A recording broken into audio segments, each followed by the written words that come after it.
Hello friends, welcome back to MK food vlog YouTube channel. ಇವತ್ತಿನ ವಿಡಿಯೋದಲ್ಲಿ ತುಂಬ ರುಚಿಯಾದ ಖಾರವಾದ ತಲೆಮಾಂಸದ ಸಾಂಬಾರನ್ನು ಹೇಗೆ ಮಾಡೋದು ಅಂತ ಹೇಳ್ಕೊಡ್ತೀನಿ.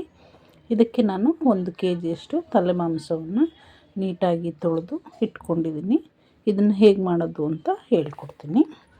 ಮೊದಲಿಗೆ ಒಂದು ಕುಕ್ಕರ್ ತೊಗೊಂಡು ಕುಕ್ಕರಿಗೆ 2 ರಿಂದ 3 ಸ್ಪೂನಷ್ಟು ಎಣ್ಣೆ ಹಾಕೋಣ. ಎಣ್ಣೆ ಕಾದ್ಮೇಲೆ 2 ಈರುಳ್ಳಿಯನ್ನು ಹೆಚ್ಚಿ ಒಗ್ಗರಣೆಗೆ ಹಾಕೋಣ.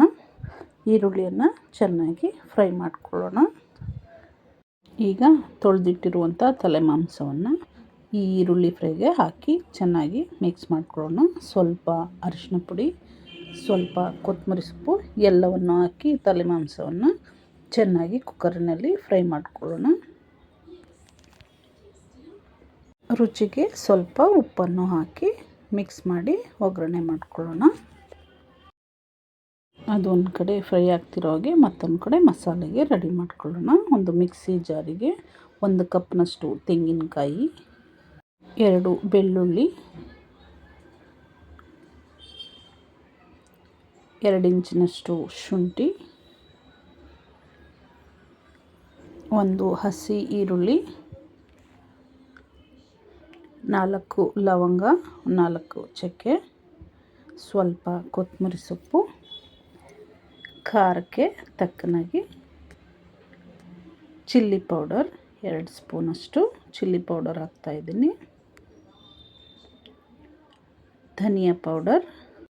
ಮಸಾಲೆಯನ್ನು ರುಬ್ಬಿ ಪೇಸ್ಟ್ ಮಾಡಿ ಇಟ್ಕೊಳ್ಳೋಣ. ಮತ್ತೊಂದು ಕಡೆ ಒಗ್ಗರಣೆಯಲ್ಲಿ ತಲೆಮಾಂಸ ಬೇಯ್ತಾ ಇದೆ. ಚೆನ್ನಾಗಿ ಒಗ್ಗರಣೆಯಲ್ಲಿ ಬೆಂದು ನೀರೆಲ್ಲ ಇಂಗೋಗಿದೆ. ಈಗ ಹೆಚ್ಚಿರುವಂಥ 2 ಟೊಮೊಟೊವನ್ನು ಆ ತಲೆಮಾಂಸದ ಮಿಶ್ರಣಕ್ಕೆ ಹಾಕಿ ಎಲ್ಲವನ್ನು ಮಿಕ್ಸ್ ಮಾಡ್ತಾಯಿದ್ದೀನಿ. ಈಗ ರುಬ್ಬಿರುವಂಥ ಮಸಾಲೆಯನ್ನು ಈ ತಲೆಮಾಂಸಕ್ಕೆ ಹಾಕಿ ಅದನ್ನು ಚೆನ್ನಾಗಿ ಮಿಕ್ಸ್ ಮಾಡ್ಕೊಳ್ಳೋಣ. ಎಲ್ಲವೂ ಚೆನ್ನಾಗಿ ಮಿಕ್ಸ್ ಆಗಲಿ. ಮಸಾಲೆ ತಲೆಮಾಂಸಕ್ಕೆ ಹಿಡಿಬೇಕು. ಎಲ್ಲವನ್ನು ಹಾಕಿ ಚೆನ್ನಾಗಿ ಮಿಕ್ಸ್ ಮಾಡಿಕೊಂಡು ನಿಮಗೆ ಯಾವ ಹದಕ್ಕೆ ಬೇಕೋ ಆ ಹದಕ್ಕೆ ನೀರು ಹಾಕ್ಕೊಂಡು ಕುಕ್ಕರ್ನ ಈಗ ಮುಚ್ಚಿಟ್ಕೊಳ್ಳಿ. ಒಂದು 4 ರಿಂದ 5 ವಿಷಲ್ ಬರಲಿ.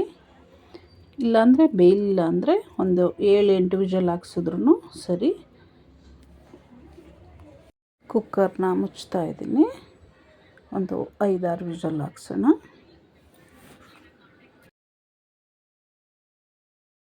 ಈಗ 5 ವಿಷಲ್ ಆಗಿದೆ. ನಾನು ಕುಕ್ಕರ್ನ ಓಪನ್ ಮಾಡಿ ಮತ್ತೆ ಸ್ವಲ್ಪ ಬೇಯಿಸ್ಕೊಳ್ತಾ ಇದ್ದೀನಿ.